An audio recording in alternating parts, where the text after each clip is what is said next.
कळो येती अवगुण, काय करू मन अनावर. आता आड उभा राही नारायणा, दया सिंधुपणा साच करी. माझे मज कळो येती अवगुण, काय करू मन अनावर.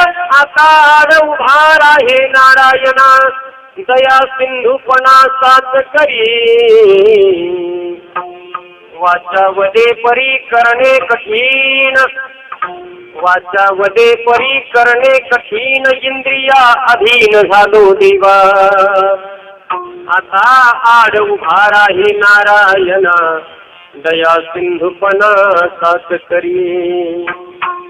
तुका म्हणे तुझा जैसा तैसा दास, तुका म्हणे तुझा जैसा तैसा दास. न करी उदास माय बापा, आता आड उभा राही नारायणा, दया सिंधुपणा साच करी. यौंत प्रविश्य मम वाचमिमां प्रसुप्तां, संजीवयत्यखिल शक्तिधर स्वधाम्ना.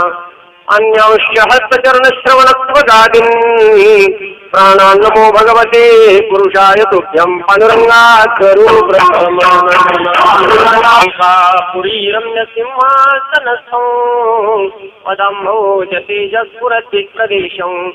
इंद्रादिदेवैः सदा स्तूयमानो, समाधिस्थमूर्तिं भजे ज्ञानदेवं. नमो ज्ञानेश्वरा, नमो ज्ञानेश्वरा.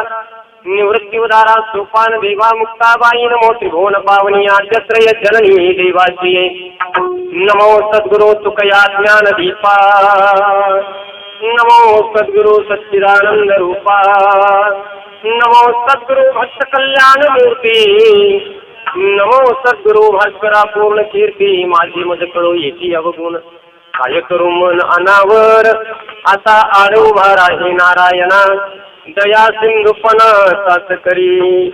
मुक्त कैवल्य तेजवंती भगवान श्री ज्ञानोपराय, अखिल विश्वाच्या परमार्थ हृदयामध्ये व्याप्त असलेले संत जगद्गुरु तुकोबराय आदी करून सर्व संतांच्या चरणी साष्टांग नमन करून आणि मैबाप श्रोतृजनांना अभिवादन करून सेवेला सुरुवात करतो. या अत्यंत अभिनवाच्या नामसप्ताहामधील कलशपूर्व सेवेची म्हणजे काल्याची जी पूर्वसंध्या आहे त्या दिवशीच्या कीर्तन सेवेसाठी जो अभंग आपल्या पुढे गायला गेला, तो अभंग जगद्गुरु श्री संत तुकोबरायांचा आहे हे अद्याप आपल्या लक्षात आलेलं असते. या अभंगामध्ये जगद्गुरु श्री संत तुकोबरायांनी आपली आराध्य देवता, आपल्या जीवनाचा अर्थ ज्याच्यामध्ये त्यांनी ओतला त्या पांडुरंगाच्याकडे याचना केलेली आहे. वारकऱ्याच्या नियमानुसार, कीर्तन परंपरेच्या नियमानुसार काल्याच्या अगोदरच्या दिवशी भगवंताच्याकडे काहीतरी मागणी करायची असते, काहीतरी परिहार द्यायचा असतो, किंबहुना आपल्याबद्दलचं आत्मनिवेदन देवाच्याकडे करायचं असतं. असे काही विषय आजच्या दिवसासाठी परंपरेने निश्चित केले गेलेले आहेत.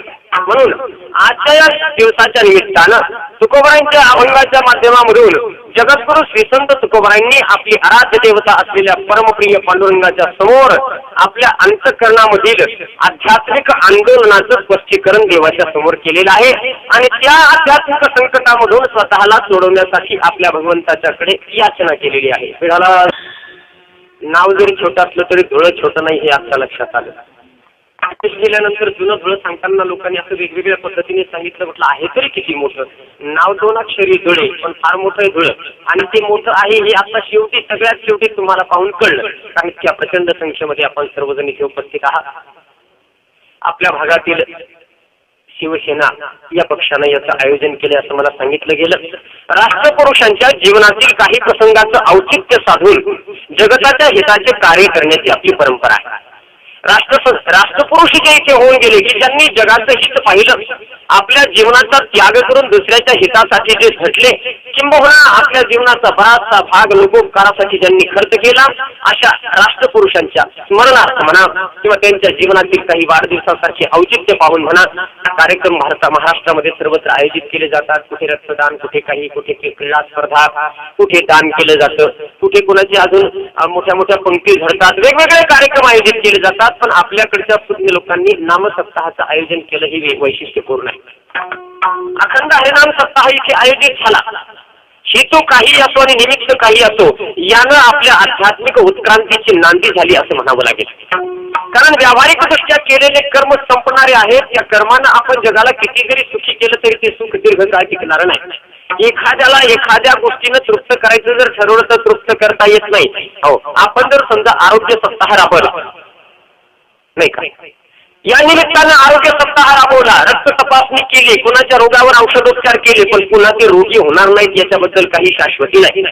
कारण एका रोगामधून त्यांना आपण मुक्त केलं तर दुसरा रोग त्यांना लागण्याची शक्यता आहे. पण वैचारिक जेव्हा बीजारोपण अंतःकरणात केलं जातं, नाम सप्ताहाद्वारा भगवंताची आणि संतांची आराधना केली जाते आणि या निमित्तानं संतांचे तत्वज्ञान मनुष्याच्या अंतःकरणापर्यंत पोहोचवलं जातं. याने होणारा परिणाम किंवा विद्यादानाने होणारा परिणाम मरेपर्यंत टिकत असतो. हो, एक श्लोक सांगितला जातो, अन्नदानात परमदानम विद्यादानम तत्परम, नाही का, अन्नेन क्षणिका तृप्ती यावत जीवंतु विद्या. अन्नदान श्रेष्ठ आहे, गोष्ट खरी आहे, पण अन्नाची तृप्ती थोडीशी टिकणारी आहे. पण ज्ञानदान हे सगळ्यात श्रेष्ठ आहे, कारण ज्ञानदानाची तृप्ती आयुष्यभर पुरत असते. पाठावरून गेली 7 दिवस वेगवेगळ्या थोर ज्येष्ठ श्रेष्ठ वक्त्यांनी आपल्याला अध्यात्म परमार्थ देवधर्म सांगण्याचा प्रयत्न केलाय. हो, आज त्याच निमित्तानं ही सेवा प्राप्त झालेली आहे. आपल्या इथे राहणारे आळंदीला जे आहेत विद्यार्थी यांच्या नेतृत्वाखाली आणि त्यांची मित्रमंडळी, सर्व आळंदीची गुरुबंधू मंडळी यांनी हा कार्यक्रम पुढे चालवलेला आहे. त्यांच्या नेतृत्वाला कुशल असं सहकार्य इथल्या कार्यकर्त्यांचं आहे. माणसं हिरिरीने आणि उत्साहाने यात सहभागी झालेले दिसत आहेत. आनंदाची गोष्ट आहे. हो, हा जो उत्साह आहे हा उत्साह दीर्घकाळ टिको ही आमची अगोदर शुभेच्छा त्यांना आम्ही व्यक्त करतो. दुसरी गोष्ट, या निमित्तानं हा जो कार्यक्रम इथे झाला याचा परिणाम मनुष्याच्या जीवनावर दूरगामी होत असल्यामुळे याच्यासारखं पवित्र कर्म जगात दुसरं कोणतं असू शकत नाही. हो, इथे सांगितलं की या जगामध्ये उपकार करणं कशाला म्हणतात, जो स्वतः भगवंताचं स्मरण करतो आणि दुसऱ्याकडूनही करवून घेतो त्याच्यासारखा उपकारी कुणी नाही. हो, करोने स्मरण करवी आणि का तो या झाला लोका नाव जगी, तुका म्हणे ऐसे पर उपकारी त्यांच्या पायावरी तोही माझी.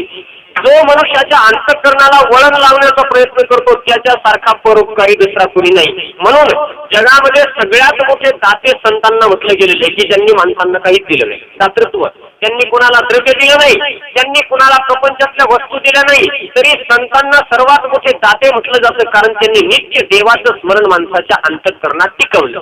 दाता तोची एक जाण, दाता तोची एक जाण, दाता तोची एक जाण, दाता तोची एक जाण.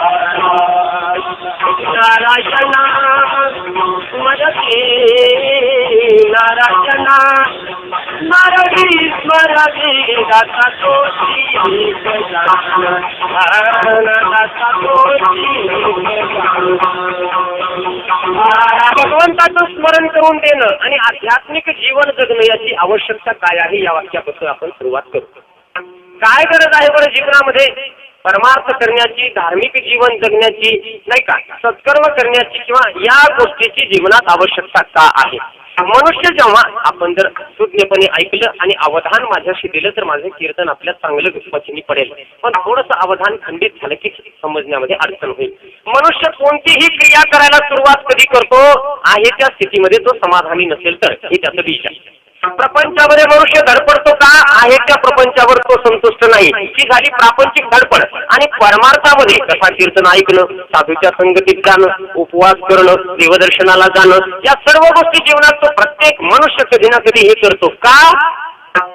व्यावहारिक धडपड त्याची प्रपंच तृप्त करण्यासाठी किंवा मोठा करण्यासाठी आहे, आणि पारमार्थिक धडपड आपलं व्यक्तिमत्व सुदृढ करण्याकरता आहे. सुदृढ म्हणजे तब्येतीनं नव्हे बरं. मनुष्य आपल्या आहे त्या परिस्थितीवर कधीही संतुष्ट नसतो, म्हणून त्याला त्यापेक्षा उच्च स्थितीची नेहमीच आकांक्षा किंवा अपेक्षा असते. तुम्ही पहा ना, जसं दिलंय त्याच्यावर आपण संतुष्ट नसतो, म्हणून आपले प्रयत्न चाललेले असतात. प्राप्त झालेल्या नाकावर जर आपण संतुष्ट असतो तर त्याला छिद्र पाडवून त्यात अजून नथ घाला आणि त्याला अजून सुंदर करण्याचा प्रयत्न करा. याचा अर्थ काय? आपण त्या नाकावर संतुष्ट नाही.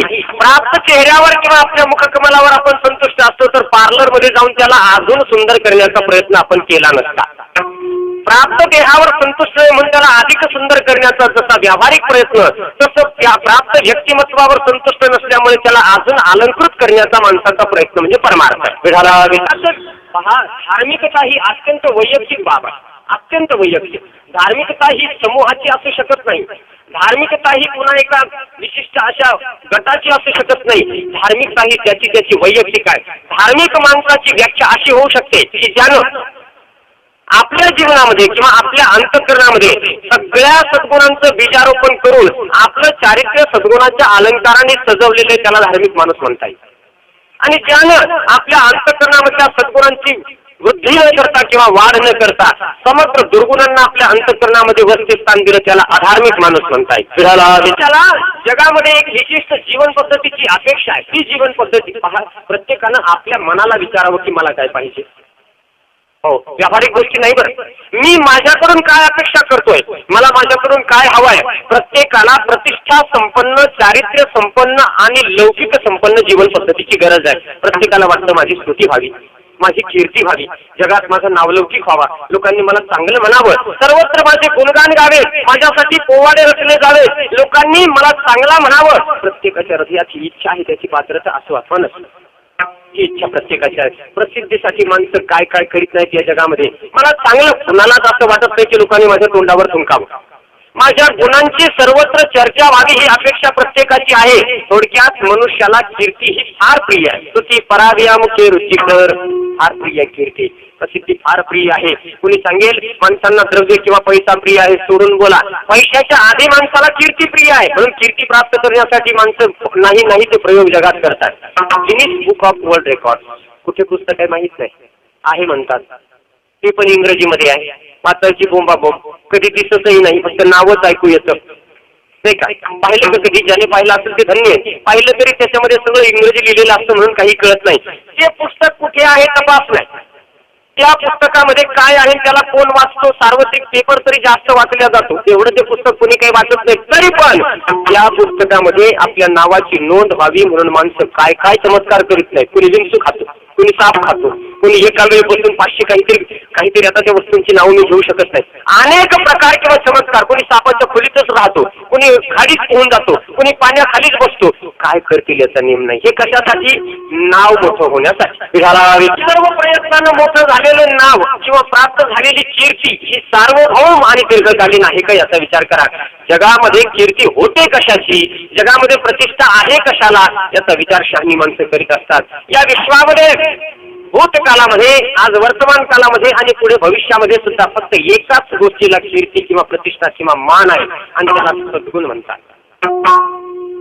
व्यक्तीचं व्यक्तिमत्व हे त्याच्या देहावर अवलंबून नाही, त्यानं त्याच्या चारित्र्यावर सद्गुणांचे कोणते कोणते अलंकार सजवलेले आहेत याच्यावर व्यक्तीचं व्यक्तिमत्व आणि त्यांची प्रसिद्धी किंवा कीर्ती अवलंबून आहे. जी माणसं इकडे तिकडे आपण लावून ठेवली आहेत, की ज्यांना संत म्हटलं जातं, यांनी आपल्याला काही दिलं नाही, फक्त एकच केलं, त्यांनी आपल्या जीवनामध्ये सगळे सद्गुण संपादन केले, नंतर जगाच्या पुढे आले, म्हणून आजही त्यांची कीर्ती अबाधित आहे. आणि आज अबाधित यात नवल नाही. मायबाप जोपर्यंत चंद्र सूर्य आहे तोपर्यंत त्यांच्या कीर्तीला धक्का लागणं शक्य नाही. गेले दिगंबर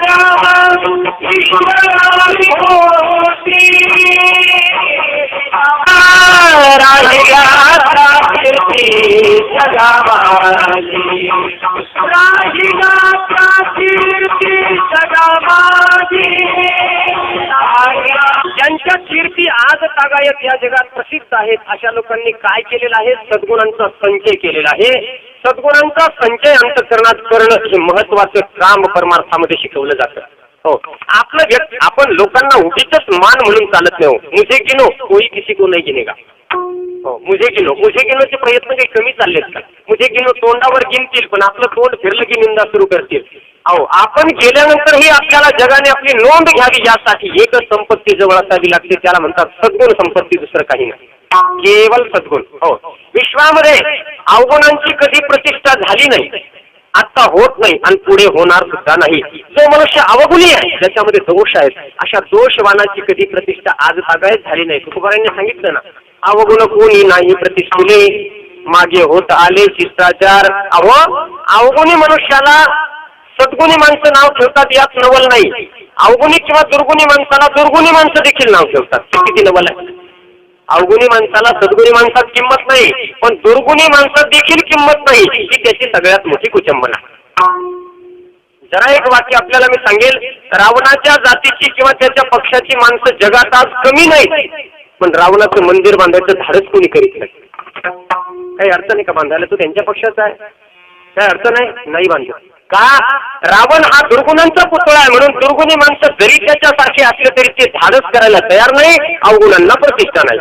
विकसनाचा मुद्दा दोनच शब्दाभोवती खेळेल नेहमी संपेपर्यंत, गुण आणि अवगुण, याच्या पलीकडे काही नाही. परमार्थ सगळा इथे येऊन बसलेला आहे. हो, व्यक्तिगत आहे म्हणण्याचं कारणच आहे की मनुष्य आपल्या गुण अवगुणांचा स्वतःच वाली आणि स्वतःच साक्षी, तोच काहीतरी करू शकतो. परमार्थ अत्यंत खाजगी आणि व्यक्तिगत बाब आहे. हो, आपल्याला समजेल यामधून. अवगुणांना प्रतिष्ठा नाही. पहा, सद्गुणी माणसं एकत्र येतात, त्यांच्यातला एखादा सद्गुणी जमा करत, एखादा निवडून काढतात आणि त्याचा सत्कार करतात. जाहीर नागरी सत्कार वगैरे आपल्याला माहित आहे. ज्याच्या जीवनामध्ये सद्गुण आहेत त्याचे जाहीर नागरी सत्कार होतात. सगळे चांगले माणसं एकत्र येऊन त्याचा सत्कार घडून आणतात. पण असं आपण कधी पाहिलंय का की 1000 अवगुणी एकत्र आले आणि त्यांनी त्यांच्यातला एक शिरोमणी अवगुणी निवडून काढला? 1000 अवगुणी म्हणजे 1000 दारू पिणारी माणसं एकत्र पिणारा, सर्वात जास्त रेकॉर्ड ब्रेक पिणारा, असा त्यांच्यातला त्यांनी निवडून काढला आणि सगळ्या गावामध्ये असे होनर पोस्ट, काय त्याला काय म्हणतात, होर्डिंग लागल्या, फ्लेक्स बोर्ड लागले की हे आमच्यामधले शिरोमणी पिणारे असल्यामुळे आम्ही यांचा जाहीर नागरी सत्कार आयोजित करतो. काही अडचण नाही, करू शकता. घटनेने याला सुद्धा परवानगी दिलेली आहे. घटनेनं कायद्यानं याला बंदी नाही. पण हे कुठेही होताना दिसत नाही. याचं उत्तर फक्त एवढंच आहे की अवगुणी माणसं सुद्धा अवगुण्याला किंमत देत नाही. सद्गुणी देत नाही यात नवल नाही. हो, सद्गुणी तर देणारच नाही. पण अवगुणी सुद्धा पहा, देणाराच पिणाऱ्याला समजून सांगतो, त्याला कळत नाही. एवढी कुठे घ्यायची असते का? आम्ही काही घेत नाही का? पण आम्ही घराच्या आत घेतो, अजिबात आमचा कोणाला त्रास नाही. की अवगुण्यानं अवगुण्याला समजून सांगणार. या सर्व सारांश एक झाला की जगामध्ये किंमत आहे केवळ सद्गुणांना, अवगुणाला नाही, अजिबात नाही. इथे अवगुण माता पिता देखील मुलाचे सहन करीत नाही. इथे अवगुण आपले स्नेही संबंधी देखील सहन करीत नाही. मात्र सद्गुणासाठी लोक लालायित असतात. सद्गुण कुठे दिसते तिथे त्यांची पूजा होते. आज आपण आम्हाला बोलावताय, आमच्यातले अवगुण पाहून का सद्गुण पाहून? कोण कोणापुढे बसतो या जगामध्ये? कोण कोणापुढे बसायला रिकामा नाही. काहीतरी गुण असल्याशिवाय जगामध्ये पूजा होत नाही. लक्षात घ्या, जग पूजा करते गुणाची, बाकी काही नाही. या जगात आजपर्यंत पूजा झाली केवळ जगात काय गुणांची पूजा झाली, अवगुणांची पूजा इथे होत नाही. ती किती बलाढ्य शक्ती असू द्या, किती बलाढ्य. हिरण्यकश्यपूची मंदिरं नाही, कंसाची मंदिरं नाही, रावणाची मंदिरं नाही. या सर्वांचा विचार एकच की मनुष्य इथे मनुष्य म्हणून जन्माला जरी आला तरी त्यानं जर आपल्या जीवनामध्ये सद्गुणांचा संचय केला आणि आपली ती संपत्ती जर वाढवली. संपत्तीचे 2 प्रकार आहेत. एक स्थावर जंगम संपत्ती, जी आपण संपादन करतो आपल्या पुरुषार्थानं थापटाकत चाला. स्थावर जंगम संपत्ती बाहेरची, की जी वस्तू रूपानं संपादित करतो, दागिने, अलंकार, द्रव्य, घर दार, गाडी, घोडे, बंगले बिंगले, ही साली स्थावर जंगम संपत्ती ही महत्वाची नाही. याच्यापेक्षा एक महत्वाची संपत्ती ज्याला दैवी संपत्ती म्हणतात, आणि ही संपत्ती अंतःकरणामध्ये सद्गुणांच्या मध्ये साठवायची असते. हो, सगळेच एक एक सद्गुण आपल्यामध्ये वाढत गेला की आपण हळूहळू देव होऊ लागतो. तो माणूस. हो, पण सद्गुणांच्या प्रमाणगत जसं वाढत जाईल तसं तो मनुष्य राहत नाही. त्याच्या ठिकाणी गुण एकदा आश्रयाला आले की त्याला देवपण प्राप्त होतं. तुकोबारांनी सांगितलं, मनुष्य देह तुम्हाला प्राप्त झाला ना, तुम्ही ठरवलं तर तुम्हाला इथं देवही होता येईल. तुम्ही ध्यानात का घेत नाही? नरदेह निधान लागले हाती, नरदेह निधान लागले हाती, सार उत्तम गती, उत्तम सार उत्तम गती, देवाची होऊ म्हणती ते होती, तरी का चित्ती न धरावे. नरदेह निधान लागले हाती, उत्तम सार उत्तम गती, देवाची होऊ म्हणती ते होती, तरी का चित्ती न धरावे. निधान लागले हाती, उत्तम सार उत्तम गती, देवाची होऊ म्हणती ते होती. देव होता इथे. हो, सद्गुणांच्या संपत्तीला एकत्रित करून आपल्यातलीच काही माणसं जगात पूज्य झाली. 1000 लोक त्यांच्या पाया पडतायत. आज विचार करा, सद्गुण संपत्तीची क्षमता सांगतो. 1000 लोक त्यांच्या पाया पडतायत. धार्मिक क्षेत्रामध्ये कार्य करणारी माणसं जेव्हा सद्गुण आपल्या ठिकाणी संपादित करतात, जन्मलेत आपल्यासारखे आईबापांच्या पोटी. पण सुदैवाची गोष्ट लक्षात घ्या, त्यांनी काही केलं नाही. भगवंताचे भक्त झाले, सद्गुण अंतःकरणात जमा केले, एक एक सद्गुण वाढवला आणि एक एक दुर्गुण घालवला. हो, दुर्गुण घालवणे आणि सद्गुण संपादन करणे याला परमार्थ म्हणतायत. यालाच परमार्थ म्हणतात. अंगावर बाह्य अलंकार धारण करून उगीच काही चोंगढोंग करणे म्हणजे परमार्थ नव्हे. अंतःकरणामध्ये सद्गुणांचा अलंकार चढवणे आणि दुर्गुण घालून टाकणे म्हणजे परमार्थ आहे. तुम्ही पहा, लोक पाया पडतायत, माणसासारखी आपल्यासारखी माणसासारखी माणसं आहेत, पण ज्यांच्या दर्शनासाठी लोक रांगा लावतात, कशाच्या पाया पडतायत ते? सद्गुणांच्या. केवळ लक्षात घ्या. हो, आपल्या दर्शनाचा विचार करावा. त्यांच्या लोक 500,000 लोक एका माणसाचे रोज दर्शन घेतात. आपली पत्नी सुद्धा श्रद्धेने दर्शन घेत नाही. काय दुरावस्था! घ्यावं नाही वाटत तिला. कसं घ्यावं वाटेल? ती नाविलाजानं वर्षातून 2दा दर्शन घेते. मकर संक्रांतीला एकदा आणि वटपौर्णिमेला एकदा. ते पण परंपरेने घ्यावं लागतं म्हणून ती वडालाही जाते, पण मनात इच्छा नसते 7 जन्म हा मिळावा. नसते, लक्षात घ्या. ती म्हणते वडापाव, वडापाव म्हणजे वडा मला पाव, आणि पुन्हा याची गाठभेट होऊ देऊ नको, याच जन्मात मी याला कंटाळलेली आहे. सद्गुण या इतकी मोठी शक्ती आहे. मनुष्य आपल्या अंतःकरणामध्ये जर सद्गुण जमा करू शकला तर त्याचा आत्मविश्वास आणि शक्ती वृद्धी होत असते. लक्षात घ्या. ताकद चारित्र्याची जगात. ज्याच्या ठिकाणी आपल्या शुद्धत्वाबद्दल पूर्णपणे विश्वास आहे आणि माझ्या जीवनामध्ये एकही अवगुण नाही असं ज्याला वाटतं, त्या मनुष्याच्या नेत्रामध्ये ताकद असते, त्याच्या शब्दामध्ये ताकद असते, त्याची वाणी धारदार असते. तो वाणीनेही जगाला जिंकतो. त्याला प्रत्यक्ष युद्ध करावे लागत नाही. समजेल आपल्याला मी काय सांगतो. पण अवगुण घालवायचे आणि सद्गुण संपादन करायचे याचं नाव जरी परमार्थ असलं आणि सद्गुण मिळवण्याची इच्छा जरी झाली तर प्रथम मान्य करावं लागतं की माझ्या ठिकाणी अवगुण आहे. ही फार महत्त्वाची दुरापास्त आहे. ही प्रक्रिया थोडी अवघड आहे.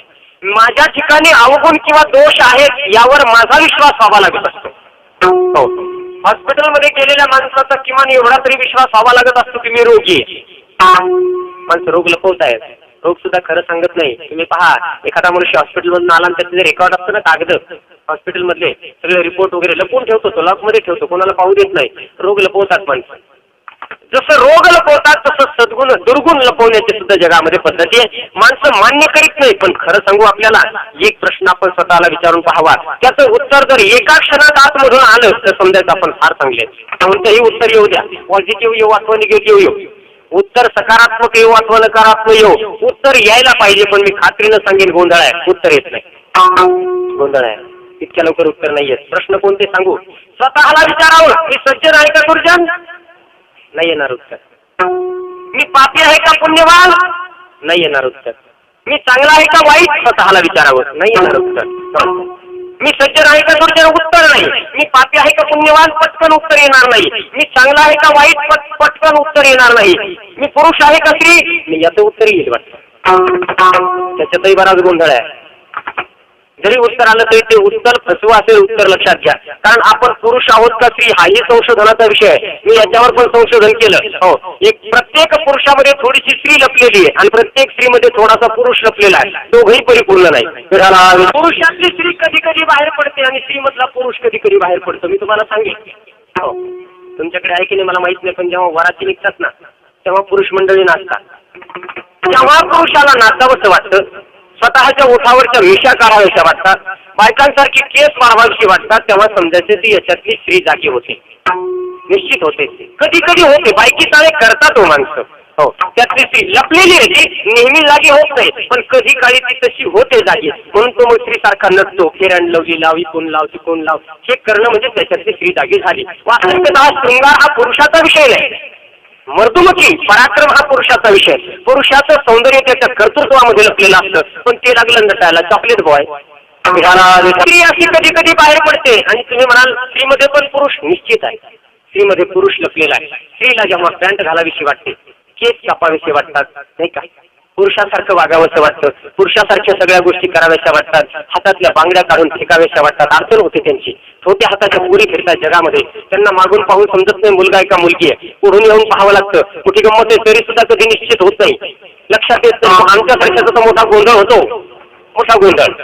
हो, जाऊ द्या. मुंबईची परिस्थिती सांगतो तुम्हाला. मी मुंबईला कीर्तनाला गेलो होतो. एक मुलगा रडत होता. मुलगा बाजूला त्याचा बाप बसलेला. मला असं वाटलं बाप बसलाय बाजूला, मुलगा रडतोय, का घेत नाही? म्हटलं हो हो साहेब, तुमच्या मुलाला घ्या ना. तो पटकन मंजूळ आवाजा पूर्ण आयुष्य मला साहेब म्हणतात, ही याची आई आहे. म्हटलं अहो तुम्ही आई असा नाही तर बाप असा कोणी असं, पण त्या पोराला घ्या ना. तो मुलगा नाही ती मुलगी आहे.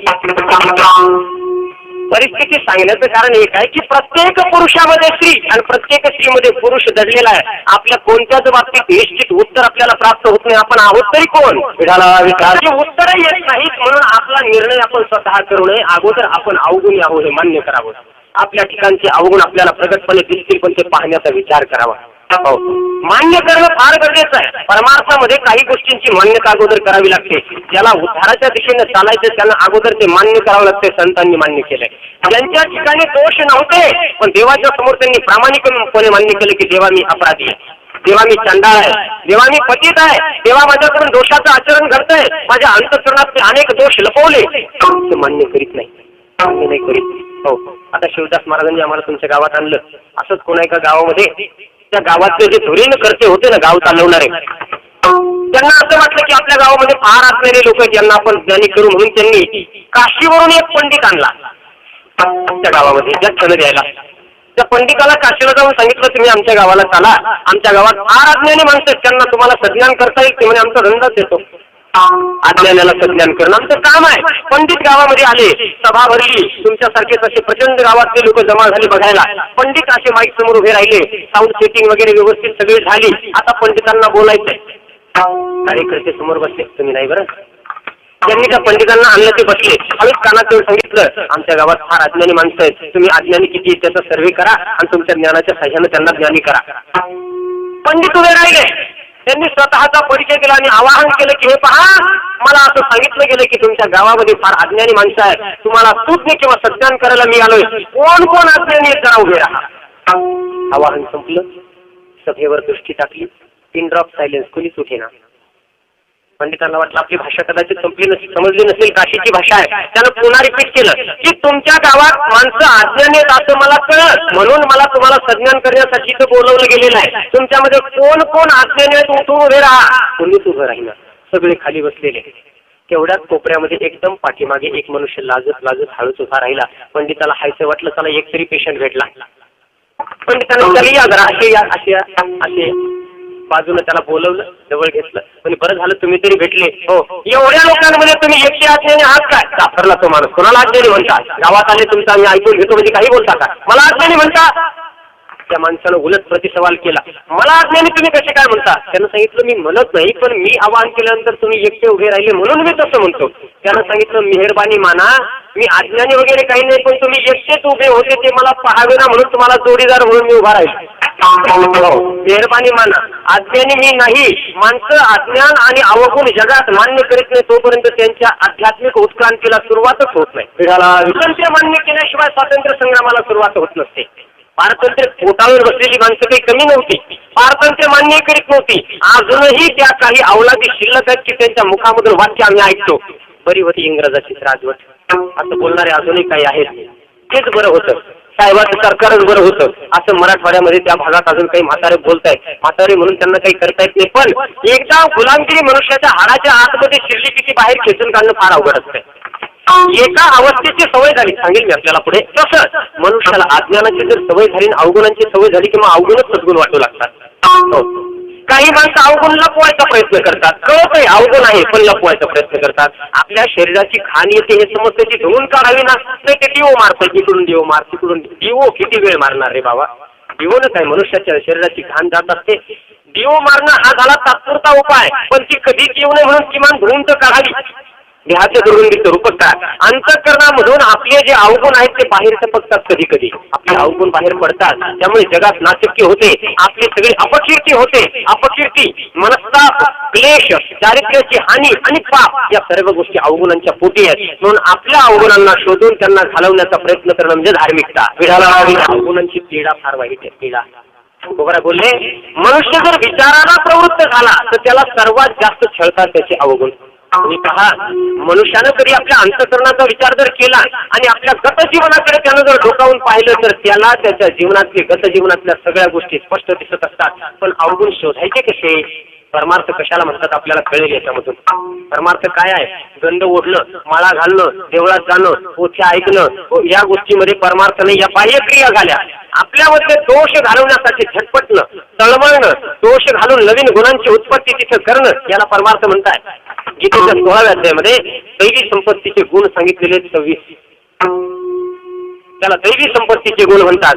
ज्यांच्या ठिकाणी ते गुण एकत्रित झाले त्यांना देव म्हणतात. अभयम सत्व संशुद्धी ज्ञान योग व्यवस्थिती दानं नमश्य यज्ञस्य स्वाध्याय तपार्यम अहिंसा सत्यम क्रोध त्याग शांतिर्पैषणम दया भूतेश्वर उत्तम मार्दवम ह्रीरचापलम तेज क्षमा घृती शौच मत्रो हो नातिमानिता भवंते संपदम दैवी अभियातस्य भारत.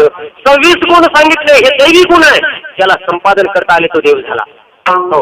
आणि आसुरी संपत्तीचे 6 गुण सांगितले, हे ज्याच्या ठिकाणी आहे. संभो दर्पोभिमानस्य क्रोध पारुष्यमेव अज्ञानम अभिजातस्य पार्थ संपदमासुरीम. दंभ, दर्प, अभिमान, क्रोध, पारुष्य आणि अज्ञान हे 6 गुण आसुरी संपत्तीचे आहे. ज्याच्या ठिकाणी हे 6 गुण आहेत तो राक्षस, आणि ज्याच्या ठिकाणी 26 दैवी गुण आहेत तो देव, आणि ज्याच्या ठिकाणी भेसळ आहे तो सामान्य माणूस. मला समजावे. अवगुण एकदा आपल्याला कळू लागले की आपल्याला पीडा होते. अवगुणांची पीडा फार वाईट आहे. हो, तुकाराम बोलले, मनुष्याला आपल्या जीवनातल्या पापाची जितकी चीड येते तितकी दुसऱ्याला येत नाही. आणि खरं सांगू, आपलं खरं चरित्र खरं आपल्या मनाला माहिती आहे, पण आपण मनाला कधी मागे पाहून देत नाही. अवगुण शोधायचे मार्ग 2 आहेत. अवगुण स्वतःमधले दोष शोधायचा पहिला मार्ग आपल्या मनाला एकांतामध्ये आत्मचिंतन करायला लावणं आणि आपल्या गतकालाचं चिंतन आपण करणं. मागे वळून मनाला एकांतात बसणं, एकांतात मनाला नेणं आणि त्याला आपल्या चारित्र्याची परीक्षा करायला लावणं. मनाची एक सवय लक्षात घ्या, मनाला जर आपण एकांतामध्ये नेलं तर ते आपल्याच चारित्र्याची परीक्षा करतं. जर त्याला बाहेर लोकांतामध्ये ठेवलं तर ते जगाची परीक्षा करतं. पण त्याला जर शांत करून मागे वळवलं ते आपली परीक्षा करतं. आणि मनाने का मागे पाहिलं की आपला सगळा जीवनाचा चित्रपट आपल्या समोर उभा राहतो. म्हणून काही लोकांना एकांत खायला उठतो, ते एकांतात बसतच नाही. कारण मागच्या 11 सगळं आठवत असतं काय काय केलेलं आहे. हो, पहा, मनाची गंमतच अशी आहे, मन चांगली केलेली कामं फार लक्षात ठेवीत नाही, पण वाईट केलेली नक्कीच आपल्या पुढे चिंता आणून माणसं मनाला नेहमी पुढे गुंतवून ठेवतात. त्याला रिकामच राहू देत नाही, एकटं ठेवीत नाही. पुढे गुंतवल्यामुळे त्रास कमी होतो. मनाला नेहमी पुढे गुंतवून ठेवणं याचं नाव मनोरंजन. आपला सगळा घात मनोरंजनाने केलेला आहे. जे संत आध्यात्मिक क्रांतीकडे वळले त्यांनी एकांत गाठला होता. एकांतामध्ये स्वतःच त्यांनी डायग्नोसिस केलं. आपण कधी आपलं निदान करायला राजी नाही, कारण मनाला आपण मोकळं सोडितच नाही. थोडा वेळ मिळाला की टीव्हीत गुंतव, रेडिओत गुंतव, पेपरमध्ये गुंतव, गप्पांमध्ये गुंतव. मनाला पुढे गुंतवून ठेवणं म्हणजे मनोरंजन. मनोरंजनानं तुमचा काय फायदा केला असेल मला माहित नाही, पण आध्यात्मिक दृष्ट्या फार मोठी हानी केलेली आहे. मनाला एकांतात नेतच नाही, आणि जर न्यावं तर मागचा चित्रपट दिसतो म्हणून भीती वाटते एकांतामध्ये. म्हणून माणसाला स्वतः घबराट होते. किती तुम्ही पहा, संगती लागते, जोडीदार लागतो, ग्रुप लागतो, एकटा राहू शकत नाही. तुम्ही पहा, स्त्रियांच्या बाबतीत एक वाक्य नेहमी ऐकायला मिळतं, आमच्याकडे तुमच्याकडचं मला माहित नाही. अशी कल्पना करा की एखादं 25 माणसाचं घर आहे, नेहमी माणसाने भरलेलं गजबजलेलं घर. त्या घरामध्ये नेहमी माणसं असल्यामुळे कुणालाच एकांत नाही. पण एका दिवशी दुर्दैवाने म्हणा सुदैवाने त्या घरातली सगळी माणसं लग्नाला गेली, एकटी कारभारीण घराची उरली. हो, दुपारपर्यंत तिला काम केलं सगळं, तिनं घरातलं सगळं काम केलं आणि काम संपल्यानंतर घराला कडी टाकली, शेजारणीकडे ती गेली. कामगारांनी तिला बोलते, गाव गेल्या 6 महिन्यापासून तुम्ही 10 पावलावर माझं घर पण मला कधी भेटायला आल्या नाही, आणि आज भल्या दुपारी तुम्हाला कसा काय वेळ मिळाला? तेव्हा ती वाक्य बोलते, पहा. हो, ती वाक्य बोलते, अहो एरवी वेळ मिळतच नाही, पण आज सगळी माणसं बाहेर गावी गेली आणि घरात कुणी उरलंच नाही, आणि माझं काम संपलं आणि मला काही काम नाही उरलं, आणि घर जणू खायला उठलं, म्हणून मी तुमच्याकडे आले. तुमच्याकडे बोलतायत की नाही मला माहित नाही. घर खायला उठणे हा वाक्प्रचार आहे का तुमच्याकडे प्रचलित? घर माणसं खातात काय? याचा अर्थ काय? घर माणसं खात नाही, त्याचा अर्थ असा आहे, त्या माऊलीचं सगळं काम संपलं, ती एकटी राहिली आणि मग तिचं मन मागे फिरलं आणि तिचीच परीक्षा करू लागलं, आणि मागचा चित्रपट सगळा तिला आठवला म्हणून तिचं मन तिला खायला उठलं. ती घबराट दूर करण्यासाठी, ती जोडीदारी करण्यासाठी शेजारीकडे गेली. त्याचं उत्तर आपलं हेच होतं नेहमी. हो, तुकोबरा बोलले, माणसाचं पाप फक्त त्याच्या मनाला माहित आहे. जसं आपला बाप कोण आहे हे फक्त आईला माहित असतं, तसं आपलं पाप काय आहे जीवनातलं हे फक्त आपल्या मनाला माहित असतं. मन जाणे पापा म्हणजे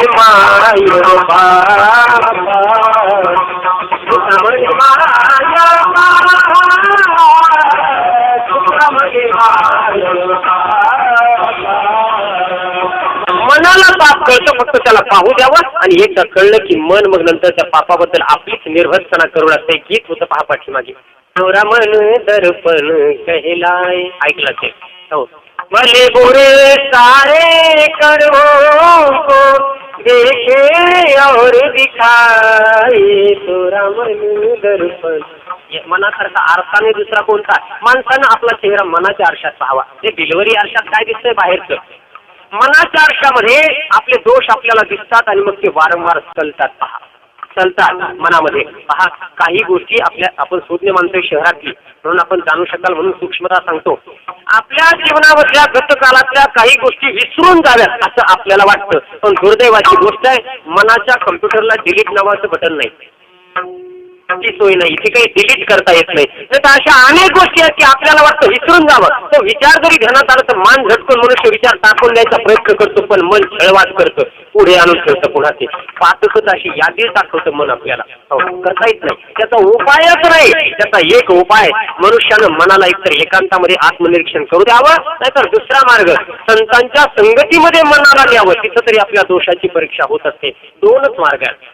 आपलं डायग्नोसिस आध्यात्मिक निदान करण्याचे मार्ग दोन आहेत. एक तर एकांतामध्ये आत्मचिंतन, नाही तर संतांच्या संगतीमध्ये आपली परीक्षा.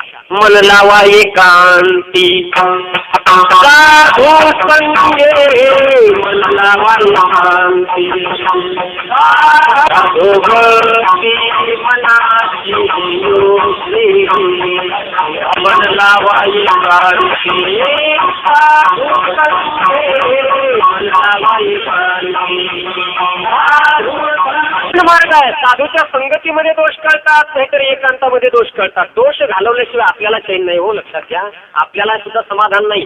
जगाचा विषय सोडून द्या. परमार्थ करणं म्हणजे देवावर उपकार करणं नाही, जगावर उपकार करणं नाही, संतांवर उपकार करणं नाही, तो स्वतःवर केलेला सर्वात मोठा उपकार आहे. हो, जसं आपल्या पायामध्ये काटे रुतले मोडले आतमध्ये, ते काटे काढणं म्हणजे काट्यांवर उपकार आहे काय? बरं, रस्त्यानं चालणाऱ्या लोकांवर उपकार आहे काय?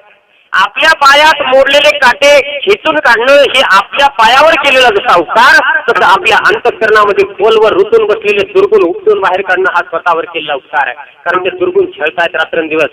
हो, अवगुणांचे हाती आहे अवगीत फजिती. जगामध्ये सगळी फजिती, अपकीर्ती, अवमान केवळ अवगुणामुळे. समजावून जाणून घ्यावं, पण काय होतं, एकदा समजलं ना मनुष्याची तळमळ होत असते अवगुण घालवण्यासाठी. मनुष्याच्या जीवनामध्ये भाग्याचा क्षण कधी आला म्हणतात पारमार्थिक दृष्ट्या, जेव्हा त्याला स्वतःचे दोष दिसू लागले. ज्या दिवशी त्याला स्वतःचे दोष दिसतील तो दिवस त्याच्या जीवनात भाग्याचा आहे, कारण त्याच्यानंतर त्याच्या पारमार्थिक उत्क्रांतीला सुरुवात होत असते. आपल्याला दिसत नाही, हो काय करणार, नाही दिसत. हो, म्हणून दोष दिसण्यासाठी काय करायचं माहिती आहे, आपलं व्यक्तिमत्व एखाद्या उत्तुंग गुणसंपन्न माणसाच्या शेजारी नेऊन मांडायचं, तुलना सुरू करायची. आपण नेहमी सगळ्या गोष्टीची तुलना आपल्या खालच्या लोकांशी करतो, आपल्या गुणाची तुलना आपण अवगुणाशी करतो, आपल्या तलवारीची धार आपण भोपळ्यावर तपासतो. आपण असे शूर आहोत की आपण तलवारीची धार भोपळ्यावर तपासतो, माहिती चालतो मी धार लावून आलो. अरे तो भोपळा होता बाबा. माणसं आपलं शूरत्व नेहमी दुबळ्यावर तपासून पाहतात. दुबळ्यावर शूरत्व तपासायचं नसतं, धोका होत असतो. भोपळ्यावर तलवारीची धार तपासून एखादा लढायला जर निघाला तर तिचे 3 तुकडे होतील, एकही घाव टाकता यायचा नाही. तो भोपळा आहे. स्वतःची परीक्षा माणसं नेहमी दुबळ्यावर करून पाहतात. शक्तिमान दुबळ्याला दाबतो, गल्लीच्या 2-3 जणांना मारलं की त्याला वाटतं झालो मी दादा. आणि जरा मोठ्या दादाच्या पुढे जा. जोवरी रे तोवरी चंबुक करी गर्जना, जवत्या पंचानना देखील नाही पा. कोल्यांची कोलेकोई तोपर्यंत चालते, तोपर्यंत सिंहाची गर्जना. सिंहाची गर्जना सगळ्या कोल्यांचा साऊंड ब्लॉक बंद करून टाकते. हो, बंद पडतं सगळं त्याचं. असो, मला हे सांगायचंय की आपल्या अवगुणांची परीक्षा संतांनी केली आणि संतांनी करून त्यांनी देवाला सांगितलं, देवा माझे अवगुण मला समजायला लागले. समजतात, समजल्यानंतर घालण्यासाठी तळमळ सुरू होते, पण त्याच्यातही काही प्रतिबंध असतात. ते प्रतिबंध आपल्याला पाहिजे. अवगुण समजले की पटकन काढता येत नाही, कारण अवगुण काट्यासारखे स्पष्ट दिसणारे नाही म्हणून उपटून काढले. अवगुण अंतःकरणाचा ठाव घेतलेला असतो. अनंत जन्मापासून म्हणा किंवा या अनंत दिवसापासून या जन्मी त्यांनी आपल्या व्यक्तिमत्वाचा एक भाग केलेला असतो तयार, म्हणून ते लवकर बाजूला होत नाही. समजल्यानंतर घालवायला फार वेळ लागतो, कारण मन अवगुणांना लवकर सोडित नाही. म्हणून तुकोबा आहे, देवाला म्हणतात, देवा माझे अवगुण मला समजतायत, कळत आहेत, पण काय करू, मी अवगुणांना घालवायचा प्रयत्न करतो आणि मन त्याला पकडून ठेवतं. अभंगाचं पहिलं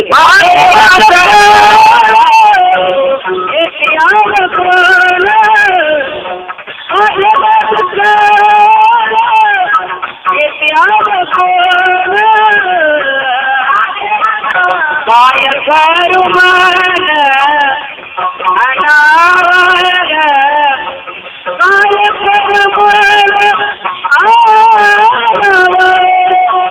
काय करू मन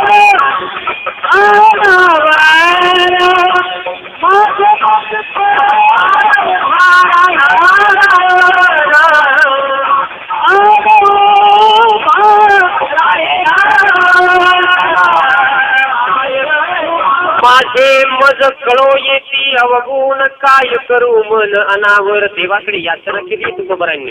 तुकोबरा देवाला बोलता, देवा माझे अवगुण मज कळो येती, मला समजतात माझ्या ठिकाणचे अवगुण. किती भाग्य आहे त्यांचं, त्यांना समजतायत. आपल्याला समजत नाही कारण आपण कधी निरीक्षण केलं नाही. हो, अवगुण समजल्यानंतर घालवण्यासाठी मनुष्य धडपडत असतो.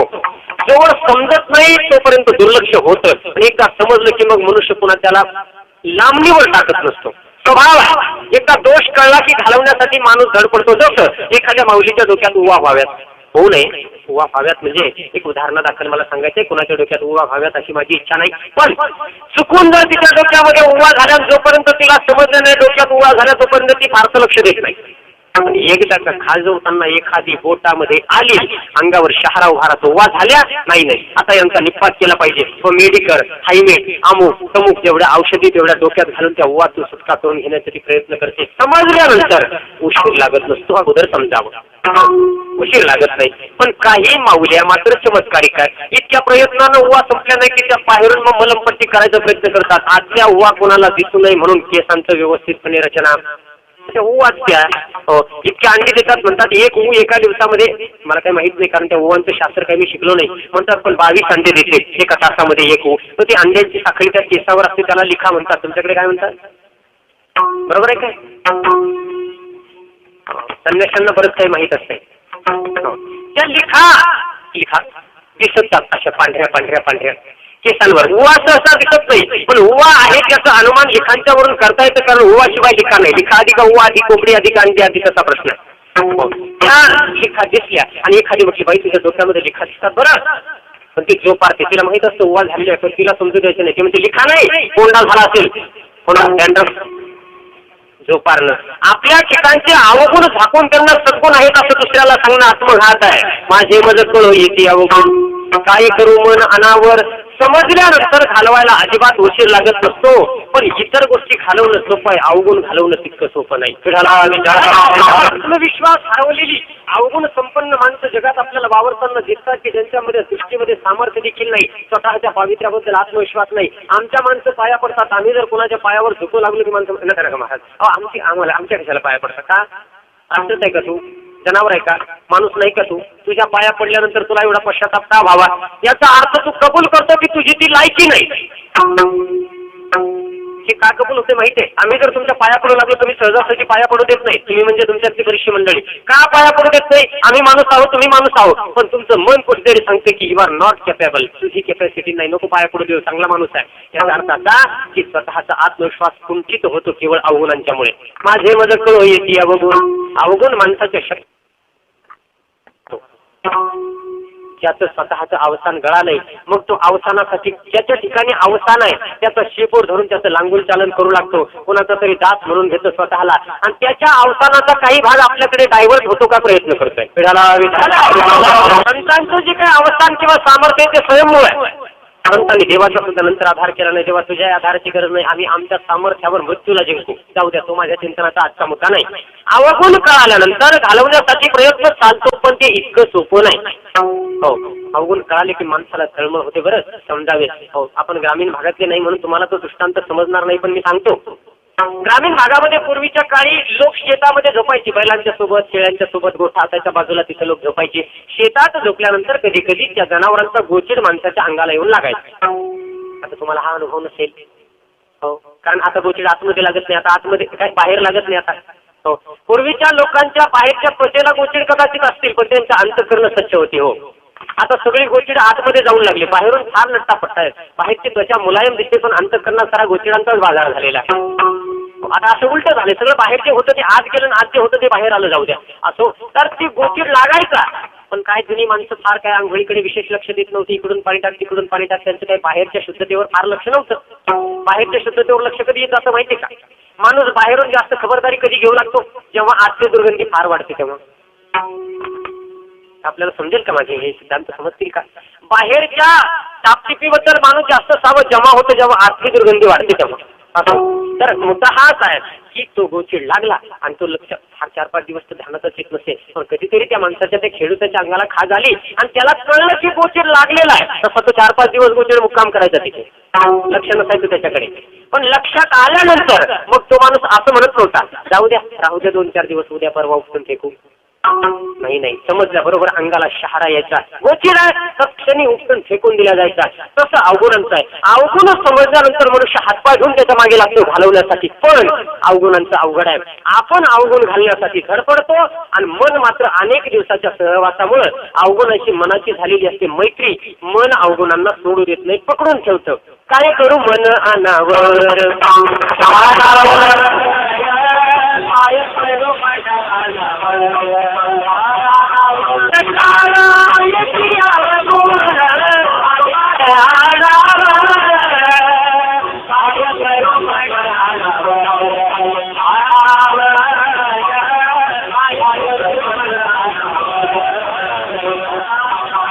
सोडत नाही. अवघणी माणसं काय संकल्प करीत नाही का? काय किती संकल्प करतात हो.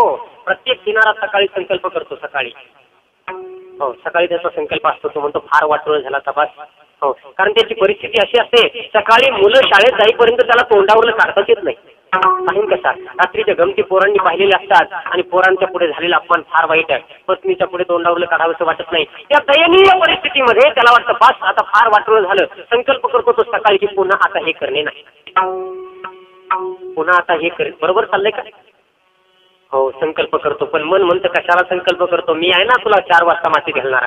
त्याचा संकल्प 10 पर्यंत टिकतो, 11, 12, 1 वाजेपर्यंत टिकतो, हो, 2 वाजेपर्यंत, 3 वाजेपर्यंत तो ओढून धरतो 3 पर्यंत. पण 4ला त्याची पावलं आपोआप मध्यालयाकडे कशी चालू लागतात ती त्यालाही कळत नाही. काय करू मन अनावर. जगातल्या प्रत्येक स्त्रीनं प्रत्येक प्रसूतीच्या वेळी एक संकल्प केलेला असतो. आता मॅटर्निटी होम मध्ये तुम्हाला जाता येत नाही म्हणून तुम्हाला तो संकल्प माहित नाही, तुकोबारांना माहित आहे. तुकोबारांनी सांगितलं की जेव्हा मुलाला जन्म दिला जातो, नैसर्गिक प्रसूती म्हणतो बरं, अलीकडे प्रसूती कृत्रिम झाल्यामुळे आईमध्ये आणि मुलामध्ये जे प्रेम उरलं नाही ना, त्याचं रहस्य मी तुम्हाला सांगतो. कष्टामधून एखादी वस्तू जर प्राप्त झाली तर तिच्यावर फार आसक्ती होत असते. हो, वस्तू प्राप्त होण्याला महत्व नाही, वस्तूचं महत्व कशावर अवलंबून आहे? ती वस्तू मिळवताना माणसाला झालेले कष्ट, त्या कष्टावर वस्तूची प्राईस अवलंबून आहे. हो, आता पूर्वीच्या महिला मुलांवर इतकं प्रेम करायच्या त्याचं कारण मी माझ्या चिंतनातून तुम्हाला सांगतो. इतका जीव असायचा, मुलगा मोठा जरी झाला तरी आईला वाटायचं त्यांना माझ्या मांडीवर झोपावं, त्याच्या गालाची गालगुच्ची घ्यायच्या, चुंबन घ्यायच्या पूर्वीच्या माता. का? कारण त्याला जन्म देताना त्यांनी आतोनात वेदना सहन केलेल्या असायच्या. त्या वेदना त्यांच्या लक्षात यायच्या की याला जन्म देताना आपण आता प्रसूती वेदना विरहित झाली. आता मुलांना जन्म देताना आयांना फार वेदना होतच नाही, त्यामुळे वेदनेच्या प्रमाणात वाढत जाणारं प्रेम त्यांचं वाढतच पटेल नाही पटेल आपल्याला मला माहित नाही, कारण हे दिव्य सिद्धांत थोडे जरा समजायला अवघड आहे. पण तरी सुद्धा एक ध्यानात घ्या, मला सांगायचा मनाचा स्वभाव. प्रत्येक प्रसूतीच्या वेळी प्रत्येक स्त्री संकल्प करते की बा आता याच्यानंतर पुन्हा या दुःखाला सामोरं जायचं नाही, असं तुकोबाराय म्हणतात. हो, निजताला मोहोविता म्हणे मेला गो, तुकोबारांचे प्रमाण आहे की आता ते तुमचं तुम्हाला माहित, तुम्ही संकल्प केला होता का नव्हता? बाई काय हे दुःख आहे, जीव जायची वेळ येते, पुनर्जन्म आहे, इतकं कष्ट जर होत असेल तर नाही आता पाच एवढं, याच्यानंतर पुन्हा हे मी करणार नाही, तर तो संकल्प तेवढ्या पुरता टिकतो आणि त्याच्यानंतर साखळी लागते 6, 7, 8, 9, 12. आता नाही म्हणा, आता नाही, आता शास्त्र सरकारनं त्याच्यावर बंदी आणली, नाही तर पूर्वी 20, 22 पर्यंत आकडा जायचा. मी एक म्हातारी पाहिली की जिनं स्वतःच्या जीवनामध्ये 85 वर्षाचं वय त्याचं सध्या मी पाहिली, तिनं 23 अपत्ये प्रसवली, त्याच्यातली 18 मेली. कार्य करू मन अनावर. अवगुण घालवण्याचा केवळ संकल्प करून चालत नाही, मनातील अवगुणाचा जोर झालेला आहे, साठल होतं संबंध.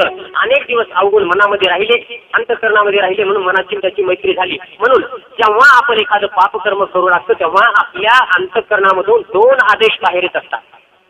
2 आदेश. एक आदेश येत असतो करू नको आणि एक आदेश येतो कर. आपण म्हणतो ना व्यवहारात एक मन म्हणतं कर, एक मन म्हणतं नको करू. असं नाही, हे दोन आदेश दोन जागेवर येतात. समजून घ्या, आपली ही परिस्थिती होते. एक आदेश येतो मनाचा आणि दुसरा आदेश येतो बुद्धीचा. बुद्धी ही सात्विक असल्यामुळे चांगला निर्णय देत असते, मन मात्र राजस असल्यामुळे वाईट निर्णय देतं नेहमी. दोन आदेश पहा तुम्ही, कोणतंही कर्म करताना दोन निर्णय येतात. एक म्हणतं नको, एक म्हणतं कर. दोघांचे निर्णय आणि त्याच्यामध्ये मनुष्याचा मोठी सचे वल्पत होते. याला द्वंद्व म्हणतात. हे द्वंद्व घडलं की पातक सुटत नाही. हो, आम्ही एका बाजारात एक चित्र पाहिलं. मासे विक्रीचा बाजार होता. हो, मासे विक्रीच्या दुकाना लागलेल्या आणि त्या दुकानावर सुंदर सुंदर स्त्रिया मासे खरेदी करीत होत्या. स्त्रिया पुणे जिल्ह्यामध्ये स्त्रिया मार्केटिंग करीत असतात, पुरुष मार्केटिंगला जात नाही. मासे खरेदी करीत उभ्या होत्या. स्त्रिया इतक्या सुंदर, त्यांच्याकडे जर पाहिलं तर वाटतं काय सात्विक सौंदर्य आहे. बसा विठाला. ते मासे खरेदी करायचं काम चाललेलं होतं. स्त्रिया सुंदर पण खरेदी करीत होत्या मासे. माणसाचं व्यावहारिक सौंदर्य जरी कातडीवर अवलंबून असलं तरी अंतःकरणाचं सौंदर्य अभिरुचीवर अवलंबून असतं. अभिरुची म्हणजे आवड. आपल्याला काय आवडतं यावरून आपल्या अंतःकरणाची सौंदर्य क्षमता कळत असते. एखाद्या स्त्रीला जर मांसाहार आवडत असेल तर दिसायला ती किती जरी सौंदर्य सम्राज्ञी असली तरी तिच्यामध्ये कैदाशी लपलेली हे लक्षात ठेवा. निश्चितपणे अंतःकरणाची अभिरुची आहे. आपल्याला आवडतंय का यावरून आतलं सौंदर्य कळतं. बाहेरचं कातडीवर अवलंबून तर टिकणार नाही. हो, कातडीचं सौंदर्य 5 वर्ष टिकते फक्त, लग्नानंतर 5 वर्ष. ते पाहून तर बायका करूच नाही पोरांनी, मी सांगतो. जे टिकणार नाही ते पाहून काय बायका करणार. अंतःकरणातलं सौंदर्य आयुष्यभर टिकत असतं, ते पाहून बायका कराव्या. 5 वर्षानंतर कशाला. अहो, विवाहाच्या दिवशी पत्नी जशी दिसते तशी दुसऱ्या दिवशी दिसत नाही, असं एका पोरानं मला सांगितलं. दुसऱ्या दिवशी एका दिवसात फरक होतो. तो म्हणतो काय फसलं की काय काम, काल जरा वेगळंच होतं, आज जरा वेगळंच आहे. आणि 2 वर्षानंतर तो नुसतं अल्बम पाहायचंच काम राहतं. 5 वर्षानंतर मग तो अल्बम पाहतो, तिच्या चेहऱ्याकडे पाहतो, अल्बम पाहतो आणि मनात म्हणतो कोण हो तीच तू. विठाला पुरा राहील. मला सांगायचं त्या स्त्रिया मासे खरेदी करीत होत्या. मला 2 निर्णयाबद्दल सांगायचंय. मन आणि बुद्धी यांचे अंतःकरणातून येणारे 2 निर्णय, यापैकी बुद्धीचा निर्णय मनुष्याच्या हिताचा, मनाचा निर्णय मनुष्याच्या घाताचा. या 2 निर्णयाची एका वेळी घडणाऱ्या क्रिया आपल्याला मी सांगेन. मनुष्याच्या देहावर या दोन्ही निर्णयाचे पडसाद दिसत असतात. त्या स्त्रिया मासे घेत होत्या, खरेदी करीत होत्या, पण नेमकं त्याच वेळी क्रिया 2 विपरीत दिसत होत्या. एका हातात मासे खरेदी करायची पिशवी आणि एका हातात रुमाल, आणि तो रुमाल नाकाला लावलेला. आपलं हे होतं ना बऱ्याच, हे होतं ना. मी त्या स्त्रियांना फक्त प्रतीक करू लागलोय, आपणही तिथे आहोत. नाकाला रुमाल लावलेला आणि पिशवी पुढे, दोन्ही क्रिया किती भिन्न आहे पहा. ज्या अर्थी वस्तू खरेदी करतोय आपण, त्या खरेदी करतात त्या अर्थी वस्तू प्रिय आहे. खरेदी करतात त्या अर्थी वस्तू प्रिय आहे आणि रुमाल नाकाला लावला जातो त्या अर्थी वस्तू अप्रिय आहे. तिची केळ येते. असं कसं होईल हो. एकाच वेळी एकाच वस्तूबद्दल 2 निर्णय कसे काय होतील. खरेदी करणे चालू आणि रुमाल नाकाला म्हणजे केळस येते. याचं कारण काय असावं. माणसं प्रसंग पाहून सोडून देतील. आम्ही सोडला नाही, आम्ही चिंतन केलं त्याच्यावर की असं का होतं. वस्तू ते घ्यायचं काम चाललंय आणि त्याची केळस येते, ही काय भानगड आहे. चिंतन केलं. वस्तू खरेदीचा निर्णय वेगळीकडून आलेला आहे आणि रुमाल नाकाला लावायचा निर्णय वेगळीकडून आलेला आहे. त्या वस्तूच्या समोर ते गेल्यानंतर आपण 2 निर्णय येतात. मन म्हणतं घे माशी, बुद्धी म्हणतं नको घेऊ, तुझ्या पावित्र्याचा नाश होईल. तू निर्णय घेते घेऊ नको. मन म्हणतं घे, चांगलं लागतंय. मनाचा निग्रह आक्रस्ताळेपणाचा असतो. मनाचा आदेश नेहमी आक्रस्ताळेपणाचा असतो. मन फार चंचल आहे, रजोगुणी आहे. मन म्हणतं घे, बुद्धी म्हणते अरे नको घेऊ. बुद्धी सात्विक आहे, बुद्धी सौम्य शब्दात बोलते, नको घेऊ. मन म्हणतं घे म्हणतो ना तुला. हे आदेश जीवाला होत असतात. दोन्ही जीवाला आदेश होतात. हे आपलं जे एक्झिस्टन्स आहे ना आपल्याकडे, त्याला हे आदेश होत असतात. मन म्हणतं घे, बुद्धी म्हणते नको घेऊ. या निर्णयाच्या संघर्षामध्ये मनाची सरशी होते, नेहमी मनाची सरशी होते. मन जीवात्म्याला ऐकायलाच लावतं आणि त्या दुकानाकडे घेऊन जातं. बुद्धी म्हणते घे, घ्यायचं असलं तर वाटोळं कर तुझं, त्याचं ऐकायचं ना तुला घेऊन टाक. पण माझं किमान एवढं तरी आई की त्याचा वास वाईट येतो. रुमाल तरी नाकाला लाव. मग बुद्धीचा तेवढा निर्णय ऐकला जातो, रुमाल नाकाकडे जातो आणि वस्तू खरेदी केली जाते. हे 2 निर्णय. प्रत्येकाच्या जीवनात 2 निर्णय घडतात. प्रत्येक पापाच्या वेळी आपण थोडे सावध आणि थोडे गाफील असतो. गाफीलपणा मनाचा आणि सावधपणा बुद्धीचा आहे. जो मनाच्या मागे गेला ज्यानं बुद्धीचा निर्णय ऐकला त्याचं हित आणि कल्याण झाल्याशिवाय राहत नाही. आणि ज्यानं मनाचा निर्णय ऐकला त्याचं वाटोळं झालंच म्हणून समजा. मनोमार्गे गेला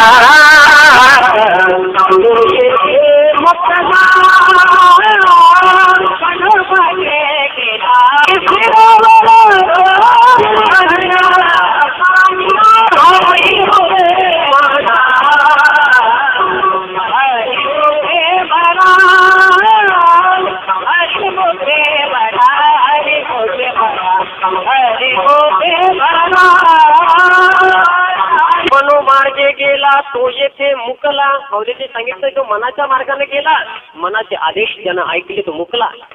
सगळं दुर्गुण त्यांच्या अंतःकरणामध्ये फिट होत आहेत, बाहेर पडत नाही. आणि एकाच दुर्गुणाची अनेक दिवस सवय लागल्यानंतर तो सद्गुण वाटू लागतो. नंतर त्याची शिळस येत नाही. ते दुर्भाग्याचे क्षण माणसाच्या जीवनात येऊ नये. मन दुर्गुणांना सोडत नाही आणि नंतर मन दुर्गुणांना सद्गुण आहेत असं जीवाला सांगू लागतं. बुद्धीचा नाविलाज होतो, बुद्धीचा पराभव होतो, बुद्धी पराभूत होऊन बाजूला बसते. मन जीवाकडून पाप करून घेतं. ह्या आध्यात्मिक संक्रमण आहे सगळं. हे जे चाललंय सगळं अध्यात्माचं चिंतन आहे, बाहेरचं काहीच चाललेलं नाही. माझं मी सांगितलं मी कीर्तन गुण आणि अवगुण या चिंतनावर पुढे नेणार आहे. अवगुण अंतःकरणातले घालवण्यासाठी मनुष्य धडपडत नाही काय? प्रत्येक धडपडतो. कोणाला वाटतं माझ्या ठिकाणी अवगुण असावा, कोणाला वाटतं माझा वाद सुटावा. प्रत्येक प्रयत्न करतो. प्रत्येक व्यसनी व्यसन सोडायचा प्रयत्न करतो. प्रत्येक व्यभिचारी व्यभिचार सोडायचा प्रयत्न करतो. प्रत्येक स्त्री आपलं पातिव्रत्य सांभाळायचा प्रयत्न करते. याला अंडरलाईन करा, प्रयत्न करते. प्रत्येक पुरुष आपली पत्नीनिष्ठा सांभाळायचा प्रयत्न करतो. मात्र त्यांच्या या प्रयत्नाचं वाटोळ करायचा नाद मनाला लागलेला आहे. काय करू मन अनावर. म्हणून दुर्दैवाने या विश्वामध्ये फार अवघड अवस्था आहे. आपली कोणतीच स्थिती सांभाळता कोणालाच येईना. कोणालाच येईना. काय कारण? मनाला निग्रहित करण्याचे मार्ग माहीत नसल्यामुळे मन अवगुणाच्या हाती जीवाला ओढत राहतं. आपल्या दारिद्र्याचं वाटोळ करतं. लक्षात ठेवा, दारिद्र्य संपत्तीचं वाटोळ झाल्यानंतर पुन्हा त्यातून उद्धार होणं फार अवघड आहे. व्यवहारातली संपत्ती सगळी गेली तरी 2 वर्षात पुन्हा होतंय, पुन्हा उभं राहतंय सगळं. इकडचं अवघड आहे. काय करू मन अनावर. देवा मी अवगुण घालवायचा प्रयत्न करतो, पण काय करू? हे मन अनावर आहे, मन ऐकत नाही. मी जो संकल्प करतो मन त्याचं वाटोळ करतो. मी जे ठरवतो मन त्याचं उद्ध्वस्त करून टाकतं. आणि मन मला सन्मार्गाकडे जाऊ देत नाही. मी याला काय करू? बरं, मन इतकं प्रबळ का झालं? मनाला तर देहाच्या बाहेर जाता येत नाही. मन आहे कुठे तपास नाही. शोधायला गेलं तर देहात सापडत नाही. कोणत्या सर्जरीमध्ये मन सापडत नाही. किती बरं झालं असतं मन जर सर्जरीमध्ये सापडलं असतं, ऑपरेशन मध्ये. नाही. प्रियकरांनी आणि प्रियसींनी ही मन कापून बाहेर काढली असती, पाकिटामध्ये भरून एकमेकांना सेंड केली असती फॉर व्हॅलेंटाईन डे. प्रियकरांनी भांबावलेल्या प्रियसी यांनी ते मन दवाखान्यात जाऊन काढून घेतलं असतं आणि पाकिटमध्ये भरून ओनली फॉर यू पाठवले असते. ते दिसत नाही. सूक्ष्म देहाचा अवयव आहे, अदृश्य आहे, अमूर्त आहे, समजत नाही. मनाचं संशोधन करायला गेलं तर सापडत नाही. पण माणसाचं सगळं जीवन त्याच्यावर अवलंबून आहे. गती अधोगती मनाची हे युक्ती मी सांगून गेलो आपल्याला. मन एव मनुष्याणाम कारणम बंध मोक्षयोः बंधाय विषया संगी मोक्षे निर्विषयम स्मृतम. जीवात्म्याला पतनाकडे मन नेतं कसं? मन एकटं नाही, मनाच्या सोबत एक सैन्य आहे. ते सैन्य फार जणांचं नाही, मनाच्या सोबत 10 सैनिक आहेत आणि ते सैनिक मनाच्या आदेशावर कार्य करतात. म्हणून जीवाच्या जीवनामध्ये त्याच्या हातून पाप घडत असतात. ते 10 सैनिक म्हणजे माणसाची इंद्रिय. डोळे, नाक, कान, जीभ, त्वचा, हात, पाय, वाचा, उपस्थ म्हणजे ज्याच्यापासून रिप्रोडक्शन होतं ते इंद्रिय, आणि पायुदार म्हणजे उत्सर्जन इंद्रिय. त्या 5 ज्ञानेंद्रिय आणि 5 कर्मेंद्रियाची फौज मनाच्या स्वाधीन आहे. मन आणि हे इंद्रिय मिळून जीवात्म्याला पतनाकडे नेत असतात. म्हणून मनुष्य बोलताना काहीतरी संकल्प करीत असला आणि बोलताना काहीतरी चांगलं बोलत असला तरी सुद्धा प्रत्यक्ष कर्म करताना त्याचं बोलणं काही कामाचं राहत नाही. तो वेगळंच वागतो. हे त्याच्या इंद्रियामुळे घडतं, कारण तो इंद्रियाच्या पारतंत्र्यात आहे. तुकोबरा देवाला बोलतात, देवा मी वाचेनं चांगलं बोलतो पण प्रत्यक्ष तसं करायला गेलो की मला कठीण पडतं, कारण मी इंद्रियांच्या अधीन आहे. अभंगाचं 3रं चरण.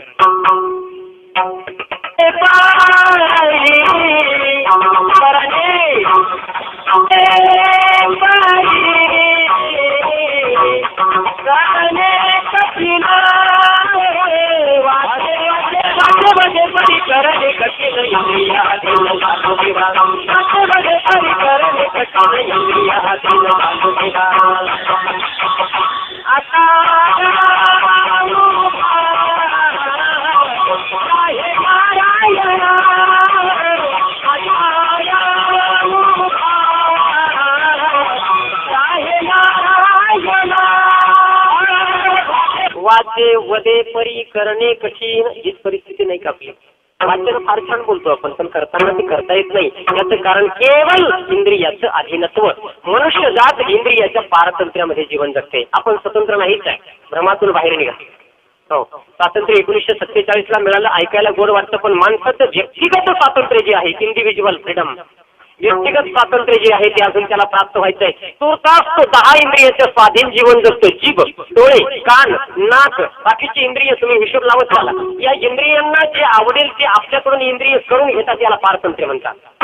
इंद्रियाचं पारतंत्र्य आहे. जिभेला जे आवडतं ते जीभ आपल्याकडून मागून घेते.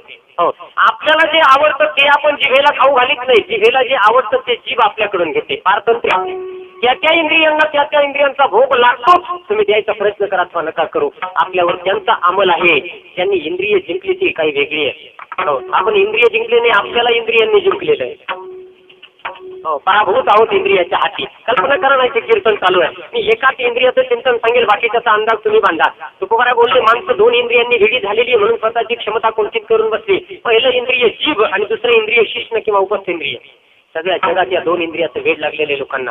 लक्षात घ्या, इंद्रिय संयम ही एवढी मोठी साधना आहे. ज्यांनी इंद्रियांचा संयम केला त्यांनी अपार शक्तीचा उद्भव स्वतःमध्ये करून घेतलेला आहे. सांगेल आपल्याला तुर्तास लक्षात घ्या, एकाच इंद्रियाचं चिंतन सांगेल. जीभ अधीन आहो, अधीन. जिभेचे दास आहो आपण. हो, इथे कीर्तन चालू आहे, लक्षात घ्या. आता जीभ आपल्याला आदेश कसे करते आणि आपण जिभेचे आदेश कसे ऐकतो याची जरा सुणूक सांगतो मी तुम्हाला. एखादा कीर्तनाला आला आणि समजा तो तंबाखू खाणार आहे, समजा ग्रेट धरा. जीभ त्याला सांगते बाजूला बैस, मागं बैस. तो म्हणतो पुढे बसू दे ना, पुढून चांगला दिसतो बुवा जरा. जीभ म्हणते नाही, बाजूला बैस, माझी सोय होईल ना. जीभ त्याला कोपरा धरायला लावते. हो, कीर्तन 15-20 मिनिटं झालं की जीभ म्हणते कार बाहेर. तो म्हणतो नको, कोणी पाहिजे कीर्तनामध्ये खात नसतात. हे आतमध्ये चाललेलं असतं संभाषण, याला मूक संभाषण म्हणतात. ते आपल्याला ऐकू येत नाही. हो, तो म्हणतो नको, कोणी पाहिजे. जीभ म्हणते हळद काढ ना, गुडघ्याच्या आड. समजत नाही का तुला? एवढं कळत नाही का? आतमधलं समज नाही का? आणि मग तो मनुष्य आपलं सगळं कौशल्य पराला लावतो. जीभ म्हणते काढ काढ काढ काढ काढ. कोण नाही, थांबून नाही. सगळी माणसं बाहेर पाहतात, तो पटकन काढतो, गुडघ्याच्या आड काढतो. जीभ म्हणते वा छान, मळ लवकर, टाईम नको घालू. इथं फार काही नाही, मोळली तरी चालेल. फार कचरा काढू नको, गाडी काढू नको, आधी टाक. आणि मग तो काय करतो, त्या जिभेचे आदेश ऐकतो. मनाची इच्छा नसते ती करावं म्हणून, पण नावेलाच असतो, त्याला करावं लागतं. इंद्रियाधीन झालो देवा. पण बरीच अशी कर्म आहेत की इंद्रियाच्या अधीनत्वानं आपण करतो. लाज वाटते, आपल्याला लाज वाटते, करावीशी वाटत नाही. तसं पंचपक्वान्नाचं जेवण मनुष्य आपल्या समोरच्या बैठकीच्या खोलीमध्ये पंगत लावून जेवतो. पंगत लावून जेवतो की नाही? हो, दिवसा ढवळ्या दार उघडत ठेवून माणसं बसतं, या ना जेवा ना, या ना जेवा ना, समोरच्या घरामध्ये, आपल्या हॉलमध्ये. पण तेच जर मांसाहाराचं जेवण असलं तर चोरासारखा घरामध्ये मागच्या घरात खातो. का रे बाबा, काय लागायचं कारण आहे? काय कारण आहे? कशासाठी लागतो? याचा अर्थ जीवाला हे मान्य नाही, पण इंद्रियांना मान्य. अधीनत्व म्हणतात, जीभ करायलाच लावते. नाही का आपल्याला कळत नाही काय की एका कापलेलं मांस दुसऱ्या क्षणापासून त्याचं डिकम्पोजिशन सुरू होत असतं. हो, करायला सुरू असतं ते करायला. मांसाचं लक्षण आहे. मांस कापलं की तो प्राणी मेला की दुसऱ्या क्षणापासून त्याचं मांस चढायला सुरुवात होते. ते आपल्यापर्यंत पोहोचेपर्यंत किमान 5-6 तास तरी उलटलेले असतात. आणि 5-6 तास उलटल्यानंतर ते मांस 50% सडून गेलेलं असतं. त्याच्या सडल्याचा वास येऊ नये म्हणून त्याच्यावर मसाल्याचे संस्कार करून तुम्ही त्याला सुगंधित करताय. दुसरं काय माहित नाही, हे आपल्याला कळत नाही. विज्ञान शिकत नाही, आपण निश्चित शिकतो. आपल्याला हे सगळं माहिती आहे. पण जिभेला काय चॅलेंज आहे? No challenge. इंद्रियाधीन झालो देवा. जीभ या जगातली एक जीभ जरी माणसांच्या स्वाधीन आली तर जगातल्या सगळ्या हॉटेल्स एका दिवसात बंद पडतील. एका दिवसात माणसं काय करतायत, बाहेरून मल्लमपट्टी करतायत, कायदे करून वस्तू बंद करतायत नाही. इकडची इंद्रिय ताब्यात आणायची लोकांना जर शिकवली तर आपोआप सगळ्या दुकाना बंद पडतात. गुटखा बंदी, गुटखा बंदी, गुटखा बंदी बोंबलून होत आहे. व्यसनमुक्ती माझ्यासारख्या महाराजांनी बोंबलून होणार नाही. व्यसनमुक्ती त्याचे दुष्परिणाम सांगून होणार नाही. प्रत्येक वस्तूवर, व्यसनाच्या वस्तूवर लिहिलेलं आहे अमुक अमुक इज इंजुरियस टू हेल्थ. वाचता येत नाही लोकांना, येतं. पण वाचून करणार काय? ते वाचून जीवाला कळतं, पण जीभेला नाही कळत. जीभ म्हणते मला इंग्रजी कळत नाही, हिंदी कळत नाही, मराठी कळत नाही, त्या सगळ्या सूचना तू वाचत बस, मला आवश्यकता आहे त्याची. जिभेला काही घेणं नाही कोणत्या गोष्टीशी. जिभेला मरणाची घेणं नाही, रोगाची घेणं नाही. जीभ म्हणते आय वॉन्ट दॅट, बस मला पाहिजे. ही इंद्रिय अधीनत्व आहे. हे अधीनत्व संपवण्यासाठी इंद्रिय जिंकण्याचे मार्ग सांगावे लागतील. बाहेरून बोंबा मारून कायदे करून बंदी होत नसते कधी. पाहतोय दारूबंदी 50 वर्षापासून खाते येते. हो, 50 वर्षापासून. आणि 2 ऑक्टोबर ते 10 ऑक्टोबर एक सप्ताह साजरा केला जातो, दारूबंदी सप्ताह. त्या सप्ताहामध्ये राजकीय नेते भाषण फक्त दारू वाईट आहे, अमुक आहे, अमुक आहे, दारूचे दुष्परिणाम सामाजिक, आर्थिक, मानसिक, अमुक तमुक तोटे दिवसभर त्याच्यावर भाषण करतात आणि संध्याकाळी सर्किट हाऊसला जातात. आणि टीव्हीला म्हणतात फार शिमलं, जरा घेऊन ये. काय दिवसभर ज्याच्याबद्दल तो वाईट नाही बोलला तीच दारू तो संध्याकाळी पीत बसतो. वाच्यामध्ये परी करणे कठीण. वाणीने बोलणं फार सोपं आहे. वाणीने बोलायला फक्त शब्द लागतात, पण ते प्रत्यक्ष जीवनामध्ये उतरायचं म्हटलं की त्याच्यासाठी इंद्रिय निग्रह असावा लागतो. विठाला विठाला त्यांची मूर्ती बाजूला ठेवली, आठवलं म्हणून सांगतो.